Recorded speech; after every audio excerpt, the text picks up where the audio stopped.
Սա ամբողջությամբ հայքի հրապարակ կոմպլեքսն է։ Հայտնի է, որ նաև այս շինությունները ամբողջությամբ պատկանում է համայնքապետարանի նախկին բաժնի պետերի կամ իրանց հետ փոխկապակցված անձանց։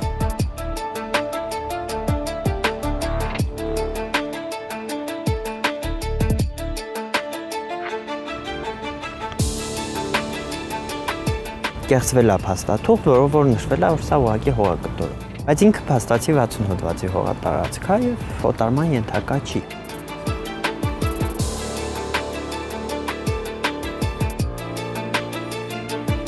Մշակույթի տունը գտնվում է քաղաքի սրտում, այդ ահռելի տարածքը ինքը անհամեմատ շատ ավելի բարձր գին կարող է ունենալ։ Ընդ որում քրեական գործը հարուցվեց, քրեական գործը հարուցվելուց հետո այս մարդիկ ստացան շինթույլտվություն այդտեղ խանութ կառուցել։ Հորովել մշակույթի նախկին մշակույթի տունն է, որը հիմա դարձել է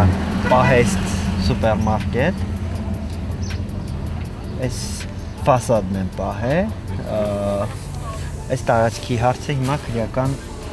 քրեական գործով է անցնում, դեռ վաղեմության ժամկետը չի անցել։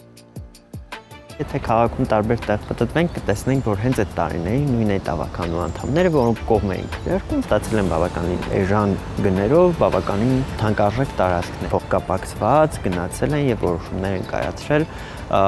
հոգուտ իրենց։ Եվ ի վերջո Վանաձոր համայնքի ավականին հենց այդ տարիներին է, երբ որ իր սահմանադրական լիազորությունը, այսինքն հողոտարելու իր իրավունքը հանձնել էր համայնքի ղեկավարին, որ հակասահմանադրական էր։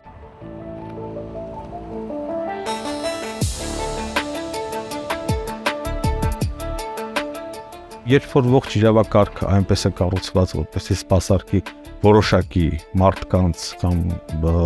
որոշակի խմբերի շահեր, այո, ապա այդ դեպքում բնականաբար իրավական ակտերն այնպես են ստեղծվում, որպեսզի հնարավոր չլինի կամ ծայրահեղ դժվար լինի ամեն թալանածը վերադարձվի իրեն իսկական տիրոջը, տվյալ դեպքում համայնքի։ Բոլորս գիտակցում ենք, որ ցանկացած հարուստ մարդ հիմար չէ։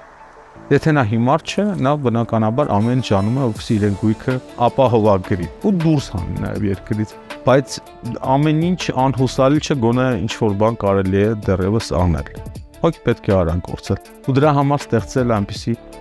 իրավական մեխանիզմներ, որը թույլ կտա արագ կորցել։